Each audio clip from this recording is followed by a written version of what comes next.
Hello guys, तो कैसे हैं आप लोग। जैसा कि आप लोगों को याद होगा कि हम लोगों ने लास्ट लेक्चर में वैलेंस बॉन्ड थ्योरी को कंप्लीट कर लिया था और होप सो आप लोगों को अच्छे समझ आ गई होगी।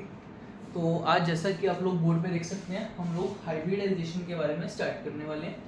इसके बारे में थोड़ा बहुत मैंने आप लोगों को VSEPR थ्योरी जब पढ़ाया था तब बताया था, ठीक है। आज इसको डिटेलिंग में पढ़ते हैं, ठीक है। तो चलिए स्टार्ट करते हैं। सबसे पहले मैं आप लोगों से पूछता हूँ कि हमें हाइब्रिडाइजेशन की नीड क्या पड़ी, मतलब क्यों हमें ये कंसेप्ट पढ़ रहे हैं। अब ये बात समझने के लिए आप लोग सबसे पहले एग्जांपल लीजिए। लेट्स से मैं एग्जांपल लेता हूँ मीथेन का, CH4। अब कार्बन है, उसकी इलेक्ट्रॉनिक कॉन्फ़िगरेशन है 1s2 2s2 2p2।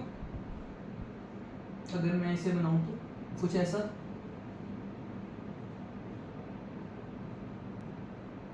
कुछ ऐसी इसकी इलेक्ट्रॉनिक कॉन्फ़िगरेशन हमें ग्राउंड स्टेट में दिखाई देती है, ठीक है। अगर हम इस इलेक्ट्रॉन को 2s से एक्साइट कर 2p में ले जाएं, यानी कि एक्साइटेड स्टेट बनाए हमारे कार्बन की, तो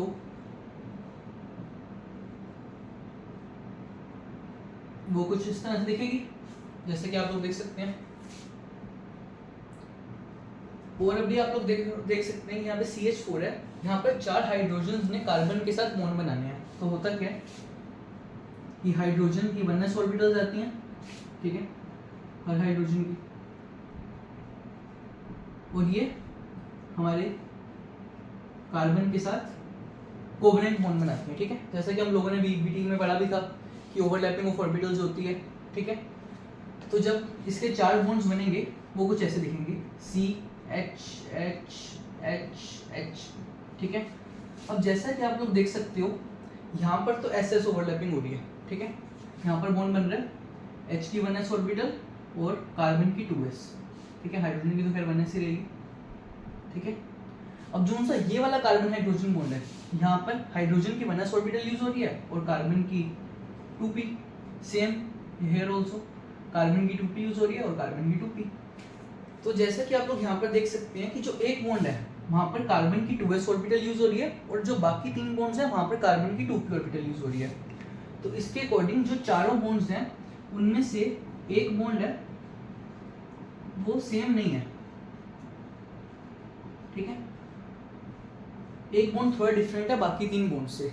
बट जब हम लोग CH4 का स्ट्रक्चर पढ़ते हैं तब हम देखते हैं कि चारों के चारों बॉन्ड्स तो सेम है, लेकिन अगर हम VBT के अकॉर्डिंग जाएं तो एक बॉन्ड डिफरेंट आएगा, ठीक है। वहाँ पर SS ओवरलैप होगा और बाकी 3 बॉन्ड्स में SP ओवरलैप होगा। तो ये डिस्क्रिपेंसी आ रही थी हमारे VBT में भी कि ऐसा तो नहीं हो सकता।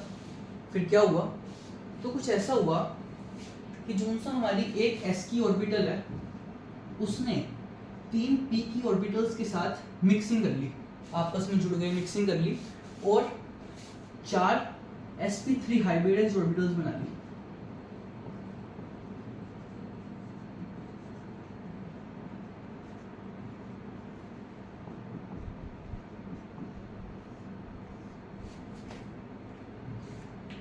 ठीक है।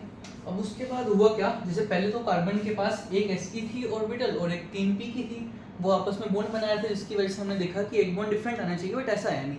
तो हुआ क्या कि एक s और 3p की ऑर्बिटल्स ने मिक्स करके 4 sp3 हाइब्रिडाइज्ड ऑर्बिटल बना ली।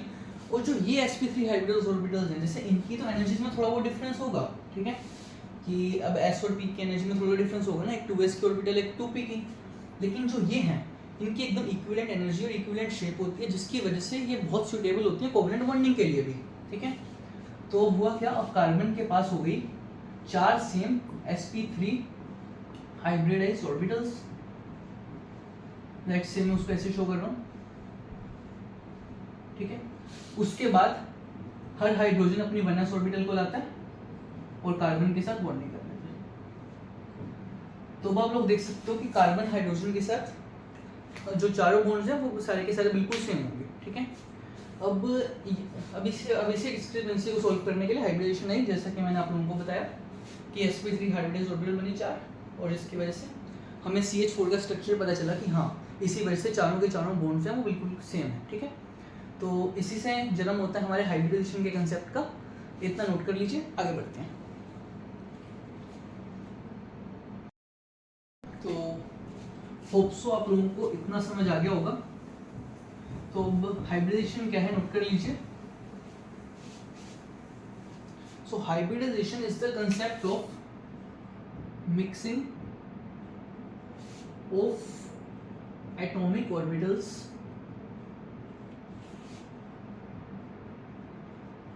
of slightly different energies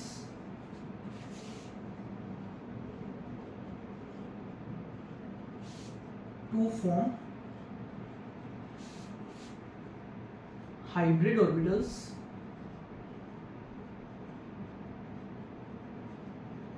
of equivalent energy and shape which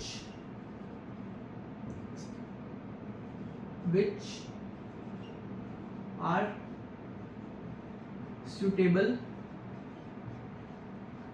to form covalent bond.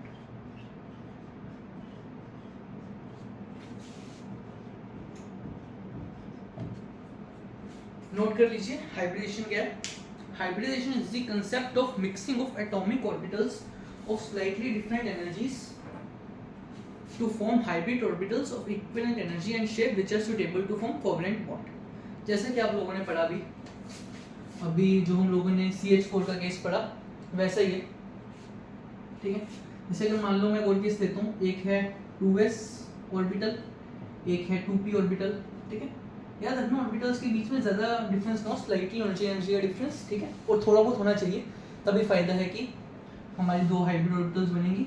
ठीक है, और ये आपस में मिक्स करके दो हाइब्रिड ऑर्बिटल्स बनाएंगी जिनकी एनर्जी होगी same, which are suitable to form bond. ठीक है, अब आप कोई भी एग्जांपल ले सकते हैं. जैसे कार्बन का हमने पढ़ा ही था, उसमें मैंने बताया था कि एक s की ऑर्बिटल और 3 p की ऑर्बिटल आपस में कंबाइन होकर 4 sp3 हाइब्रिड ऑर्बिटल बना रही हैं.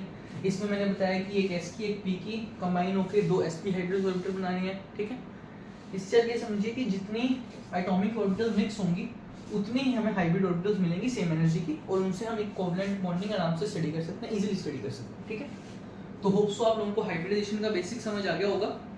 तो चलिए इतना नोट कर लीजिए, हम आगे बढ़ते हैं.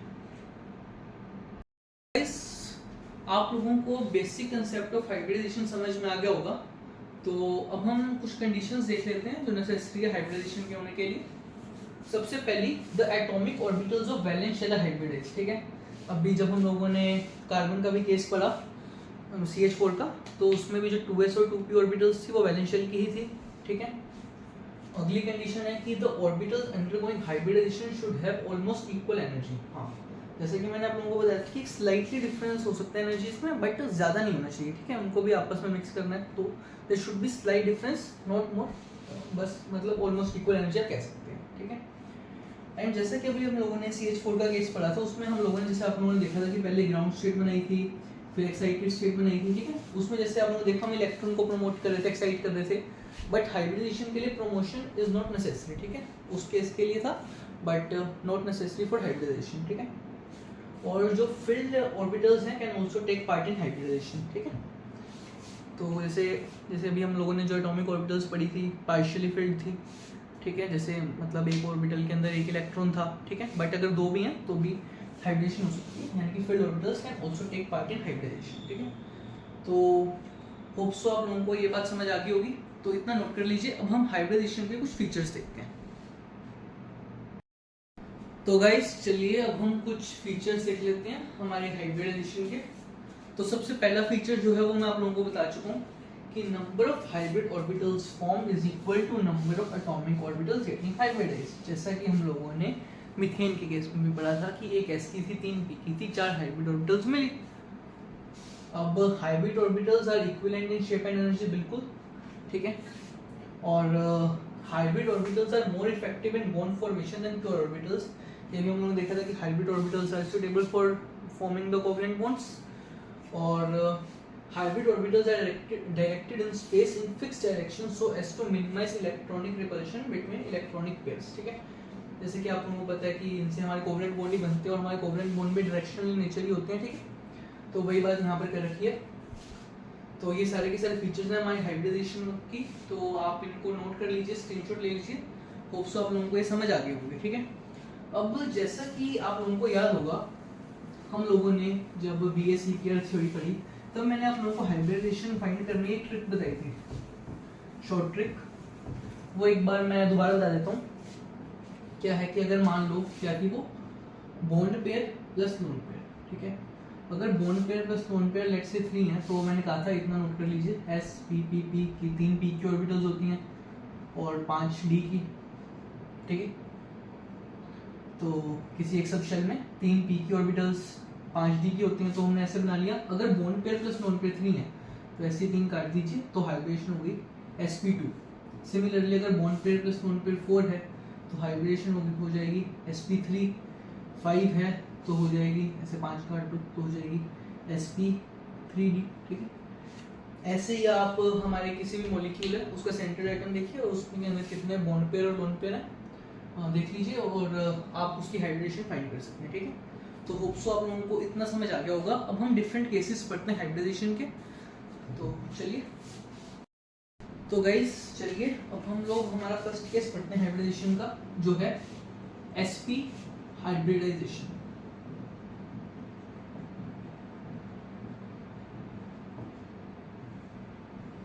इसमें क्या होता है मैं आप लोगों को पहले ही बता चुका हूँ कि एक s की ऑर्बिटल और एक p की ऑर्बिटल आपस में कंबाइन करती है to form 2 equivalent energy and shape वाली sp हाइब्रिडाइज्ड ऑर्बिटल्स, ठीक है। वही बात है जो मैं आप लोगों को पहले भी बता चुका हूँ कि जितनी एटॉमिक ऑर्बिटल्स कंबाइन करेंगी उतनी ही हाइब्रिडाइज्ड ऑर्बिटल्स बनेंगी, ठीक है। sp, ठीक है। अब इसमें मैं एक एग्जांपल लेता हूँ, वो है BeH2, ठीक है। अगर आप लोग शॉर्ट ट्रिक से भी निकालोगे BeH2 की हाइब्रिडाइजेशन तो यही आएगी कि बेरिलियम में अगर आप bond pair plus lone pair अगर इस मॉलिक्यूल में फाइंड करेंगे वो 2 आएंगे, तो हाइब्रिडाइजेशन हो जाएगी sp, ठीक है। तो देखिए जो सा हमारा बेरिलियम है इसकी इलेक्ट्रॉनिक कॉन्फ़िगरेशन होती है 1s2 2s2, ठीक है। 1s2 2s2। अब जो इसमें 2s2 है यही हाइब्रिडेशन में पार्ट लेगी, क्योंकि मैंने कहा था वैलेंशियली पार्ट लेती है, तो 2s और साथ में 2p भी होगा। इनकी एनर्जी वैसे स्लाइटली ही डिफरेंट होती है, ऑलमोस्ट इक्वली होती है, तो हाइब्रिडेशन होगी। तो ठीक है, ये ग्राउंड स्टेट में बेरिलियम की इलेक्ट्रॉनिक कॉन्फ़िगरेशन है। अगर मान लो मैं इसे एक्साइट कर देता हूँ एक इलेक्ट्रॉन को, तो वो यहाँ शिफ्ट हो जाएगा, ठीक है, p में। तो ये जो 2 एटॉमिक ऑर्बिटल्स हैं वो आपस में कंबाइन करेंगी to form sp hybridized orbitals. तो होगा क्या, बेरिलियम है, अब उसके पास 2 sp हाइब्रिडाइज्ड ऑर्बिटल्स हैं और दोनों के पास एक एक इलेक्ट्रॉन है, जैसे कि आप लोग देख सकते हो। तो हाइड्रोजन आएगा अपनी 1s ऑर्बिटल को लेके और उसके पास भी एक एक इलेक्ट्रॉन होगा और वो यहाँ पर बॉन्डिंग कर लेगा, ठीक है। तो ऐसा कुछ स्ट्रक्चर बनता है BeH2 का। और जो हमारी sp हाइब्रिडाइज्ड ऑर्बिटल्स होती हैं उनकी ज्योमेट्री होती है लीनियर, ठीक है। और बॉन्ड एंगल यहाँ पर लीनियर है तो 180 डिग्री बनता है, ठीक है। और बाकी खैर ज्योमेट्री और शेप तो आप लोगों ने BSc की थ्योरी से अच्छे से सीख के हम कैसे निकालते हैं, ठीक है। तो होप सो आप लोगों को इतना समझ आ गया होगा। अब इसमें एक कंसेप्ट और पूछ लेते हैं, परसेंटेज एस कैरेक्टर का। जितनी भी हम हाइब्रिडेशन देखेंगे उसमें हम परसेंटेज एस कैरेक्टर या परसेंटेज पी कैरेक्टर हम निकाल सकते हैं। जैसे कि आप यहाँ देख सकते हैं कि एक एस की ऑर्बिटल कंबाइन हुई है एक पी की, तो टोटल 2 ऑर्बिटल्स कंबाइन हुई हैं, तो इसमें परसेंट और एस की एक ही है तो उसका परसेंटेज एस कैरेक्टर आएगा 1/2 कि टोटल 2 है इंटू 100%, तो 50%। ऐसे ही परसेंटेज एस कैरेक्टर इसमें 50% और परसेंटेज पी कैरेक्टर भी होगा इसमें 50%, ठीक है। मतलब कितनी हमारी एटॉमिक ऑर्बिटल्स कंबाइन हो रही है उससे हम percentage S character percentage P character निकाल सकते हैं, ठीक है। तो होप सो आप लोगों को इतना समझ आ गया होगा, तो इतना नोट कर लीजिए, आगे बढ़ते हैं। चलिए अब हम अगला केस पढ़ते हैं, वो है sp2 हाइब्रिडाइजेशन का। उसमें आप लोग मुझे सबसे पहले परसेंटेज एस कैरेक्टर भी बता दीजिए और परसेंटेज पी कैरेक्टर भी। sp2 परसेंटेज एस कैरेक्टर, ठीक है। अब टोटल यहाँ पर 3 एटॉमिक ऑर्बिटल्स हैं जो कंबाइन हो रही है, तो 1/3 इंटू 100%, क्योंकि एस ऑर्बिटल तो एक ही है ना, तो आएगा 33.33%। ऐसे ही परसेंटेज पी कैरेक्टर वो होगा 66.66%। ठीक है, वेरी सिंपल। sp2 हाइब्रिडेशन का मतलब वही है कि एक sp ऑर्बिटल और दो p की ऑर्बिटल्स आपस में कंबाइन करेंगी 3 sp2 हाइब्रिडाइज्ड ऑर्बिटल्स देने के लिए। ठीक है, तो होप सो आप लोगों को इतना तो बेसिक समझ आ ही गया होगा। अब इसका एक एग्जांपल ले लेता हूं मैं, जैसे कि BH3। ठीक है, बोरॉन, इसकी इलेक्ट्रॉनिक कॉन्फ़िगरेशन होती है 1s2 2s2 2p1। तो अगर मैं इसकी ग्राउंड स्टेट बनाऊं तो वो कुछ ऐसी दिखेगी 2s 2p, और हाइब्रिडेशन 2s और 2p में होगी क्योंकि वैलेंस शेल है। तो ठीक है, तो इसमें भी सबसे पहले क्या होगा, एक्साइटेशन, क्योंकि 3 हाइड्रोजन्स ने आना है, 1 2 3 और एक s और 2p, ये 3 ऑर्बिटल्स आपस में कंबाइन करके बनाती हैं 3 sp2 हाइब्रिडाइज्ड ऑर्बिटल्स। ठीक है, अब बोरॉन 3 sp2 हाइब्रिडाइज्ड ऑर्बिटल्स, 4 और हाइड्रोजन्स आकर आपस में बॉन्ड बना देंगे। ठीक है, तो इसकी हमारी जो शेप ज्योमेट्री आती है वो आती है ट्राइगोनल प्लेनर। कैसी आती है वो आप लोगों ने पढ़ा हुआ है बीएससी थ्योरी से में बहुत अच्छे से। ठीक, तो होप सो आप लोगों को इतना समझ आ गया होगा, इतना नोट कर लीजिए। अब हम बढ़ते हैं हमारे अगले केस पे। तो गाइस चलिए अब हम बढ़ते हैं हमारे अगले केस पे, वो है sp3 हाइब्रिडाइजेशन। ठीक है, उसमें क्या होगा, एक s और 3 p की ऑर्बिटल्स जो देंगी हमें 4 sp3 hybridized orbitals. Percentage s character इसमें क्या होगा 25% और परसेंटेज p कैरेक्टर होगा 75%। निकाल लीजिएगा इजी। ठीक है, अब मैं इसके एक एग्जांपल लूं तो आप लोगों को पता ही है CH4, जो हम लोगों ने इस लेक्चर की स्टार्टिंग में सबसे पहले पढ़ा था। ठीक है, electronic configuration 1s2 2s2 2p2 कुछ ऐसे दिखेगी। ये वाला इलेक्ट्रॉन एक्साइट होगा, इधर जाएगा और यहाँ पर हमारे पास बनेगी 4 sp3 हाइब्रिडाइज्ड ऑर्बिटल्स। ठीक है, और आपको पता है कि जो सा हमारा CH4 है उसकी शेप ज्योमेट्री क्या होती है, टेट्राहेड्रल। तो देख लीजिए ऐसे टेट्राहेड्रल की शेप में हमारे 4 sp3 हाइब्रिड ऑर्बिटल अरेंज हो जाएंगे कार्बन के ऑन, और हाइड्रोजन आके बॉन्ड बनाएंगे। ठीक है, और ज्योमेट्री टेट्राहेड्रल।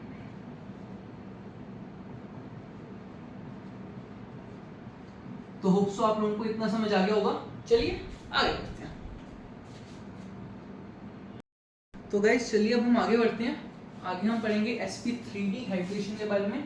उसमें क्या होगा, एक s की ऑर्बिटल 3 p की ऑर्बिटल एक d की ऑर्बिटल आपस में कंबाइन करके बनाएंगी 5 sp3d हाइब्रिडाइज्ड ऑर्बिटल्स। ठीक है, इसमें अगर मैं केस पढ़ूं सबसे पहला, लेट्स से PCl5। अब जो फास्फोरस है उसकी इलेक्ट्रॉनिक कॉन्फ़िगरेशन क्या होती है, 1s2 2s2 2p6 3s2 and 3p3। ठीक है, अब यहाँ पर हमारी वैलेंस शेल है ये 3s2 3p3 वाली, तो इसमें जो सी ये 3s2 3p3 है इसमें होगी हमारी हाइब्रिडाइजेशन। ठीक है, तो 3s। ठीक है, अगर मैं ग्राउंड स्टेट में बनाऊं तो ठीक है, अब जैसा कि आप लोगों को पता है कि 3s 3p के बाद 3d भी आता है। ठीक है, सेम शेल के अंदर। तो अगर मैं दोबारा बनाऊं तो 3s 3p and then I के निवन में 3d, और 3d के अंदर कितनी ऑर्बिटल्स होती हैं, 5।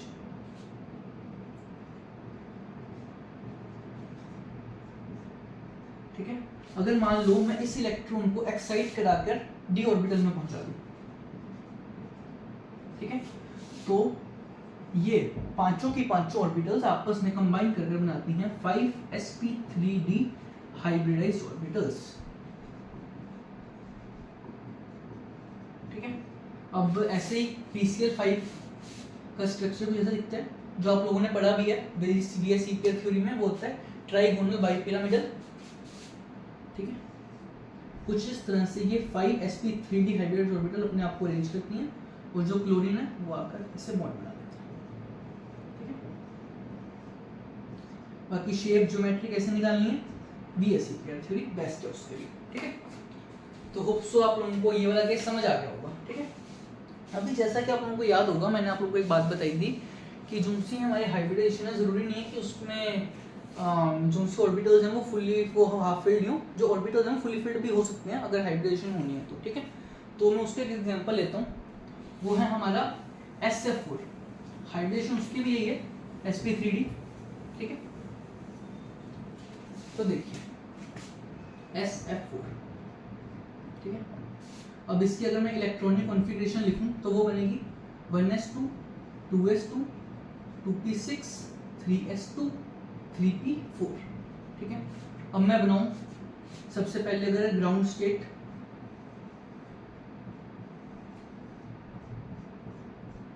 ठीक है, तो 1s2 सॉरी 2s2 हाँ sorry 2s2 then sorry 3s बनाना है 3s 3p and 3d, so 3s2 and 3p4। ठीक है। तो अब इसमें होगा क्या, सबसे पहले जो से ये वाला इलेक्ट्रॉन है वो एक्साइट होकर जाएगा यहाँ पर। ठीक है। इसको हम बोलते हैं फर्स्ट एक्साइटेड स्टेट। ठीक है। अब चाहे तो ये वाला इलेक्ट्रॉन भी एक्साइट होकर यहाँ पर जा सकते हो, sp3d2 हाइब्रिडेशन भी बना सकता है, बट यहाँ पर आप लोग देखो कि हमें 4 ही बॉन्ड्स बनाने हैं। ठीक है। SF4। ठीक है। तो जो से ये 4 एटॉमिक ऑर्बिटल्स हैं वो आपस में कंबाइन कर ये 4 एटॉमिक ऑर्बिटल बॉन्ड बनाते हैं, और जो ये 3s वाला भी है ये भी इनके साथ ही कंबाइन कर sp3d हाइब्रिडाइज्ड ऑर्बिटल देता है 5। तो जो सा ये फुल्ली फिल्ड हमारा है ना ऑर्बिटल, ये भी हाइब्रिडेशन में पार्ट लेता है और ये एक्ट करता है एज ए लोन पेयर। ठीक है। ये बन गए हमारे 4 बॉन्ड पेयर और ये एक लोन पेयर, और हाँ हाइब्रिडेशन होगी sp3d। ठीक है। SF4 है। ठीक है। इसका स्ट्रक्चर कैसा दिखता है, सीसो की तरह, ये तो आप लोगों ने पढ़ा ही है यार। ठीक है। एक लोन पेयर। ठीक है। बीएससी पेयर थ्योरी में कि इसका स्ट्रक्चर शेप। ठीक है। अब ज्योमेट्री तो उसकी वही रहेगी TBP, बट जो शेप है वो चेंज हो जाएगी, वो जाएगी सीसो। ठीक है। तो देख लीजिए कैसे एक फुली फिल्ड ऑर्बिटल भी हाइब्रिडेशन में पार्ट लेता है, वो बस एक लोन पेयर की तरह एक्ट करता है। ठीक है। और बाकी सारे जो उनसे हाफ फिल्ड है वो है बॉन्ड पेयर। ठीक है। तो होप सो आप लोगों को ये बात समझ आ गई होगी। चलिए आगे बढ़ते हैं। चलिए अब हम चलते हैं हमारे नेक्स्ट केस पे, वो है sp3d2 हाइब्रिडेशन का। ठीक है। इसमें क्या होगा, वेरी सिंपल, एक s की ऑर्बिटल, 3 p की ऑर्बिटल्स और 2 d की ऑर्बिटल्स कंबाइन करेंगी टू फॉर्म 6 sp3d2 ऑर्बिटल्स। ठीक है। d2 hybridised orbital. ठीक है। अब इसके एग्जांपल ले सकता हूं मैं SF6। ठीक है। सल्फर, इसकी इलेक्ट्रॉनिक कॉन्फ़िगरेशन हमने भी देखी, वो है 1s2 2s2 2p6 3s2 3p4। ठीक है। अब ये कैसा दिखेगा, देखिए 3s 3p एंड 3p 1 2 3 4। ठीक है।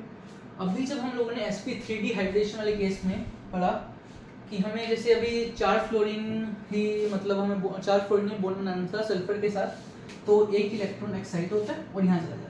ठीक है। अब इस केस में हमें 6 बॉन्ड्स बनाने हैं फ्लोरीन के साथ सल्फर के। ठीक है।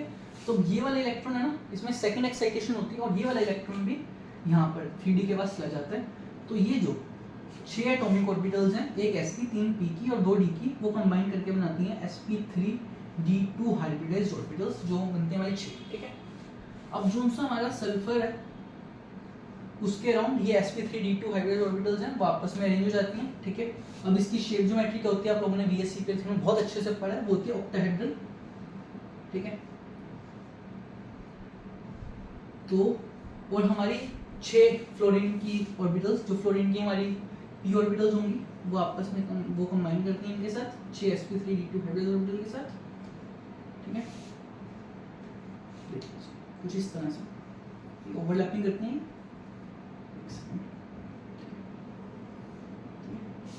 तो ऐसा कोई हमारा स्ट्रक्चर दिखता है SF6 का। ठीक है।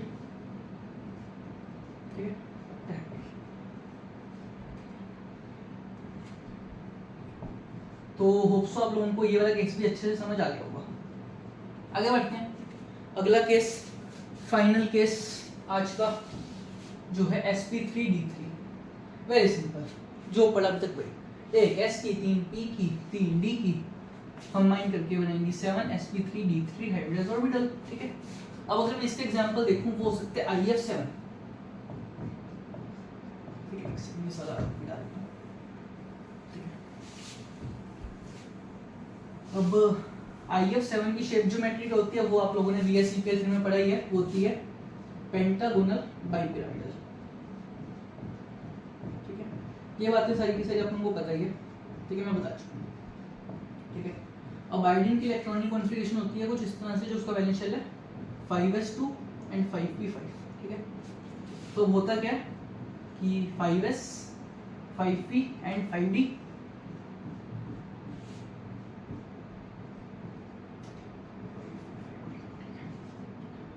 एक दो तीन चार पाँच। अब सबसे पहले होगा क्या कि ये वाला इलेक्ट्रॉन एक्साइट कर जाएगा, यहाँ पर एक्साइट करा दिया, लेकिन अभी भी सिर्फ 3 बॉन्ड पेयर बन सकते हैं और 2 लोन पेयर हैं, बट हमें यहाँ पर बनाने 7 बॉन्ड्स। तो ये वाला इलेक्ट्रॉन भी एक्साइट होगा और ये वाला इलेक्ट्रॉन भी, तो यहाँ पे 3 एक्साइटेशंस होगी और फिर ये जो सारी की सारी हमारी एटॉमिक ऑर्बिटल्स हैं ये आपस में कंबाइन करके बनाएंगी 7sp3d3 हाइब्रिडाइज्ड ऑर्बिटल्स। ठीक है, और ये आयोडीन के राउंड कुछ ऐसे अरेंज हो जाएंगी। ठीक है, पेंटागोनल बाइपिरामिडल शेप में, और जो फ्लोरीन की p ऑर्बिटल्स हैं वो सारी की सारी कंबाइन करकर एक मॉलिक्यूल बना देंगे।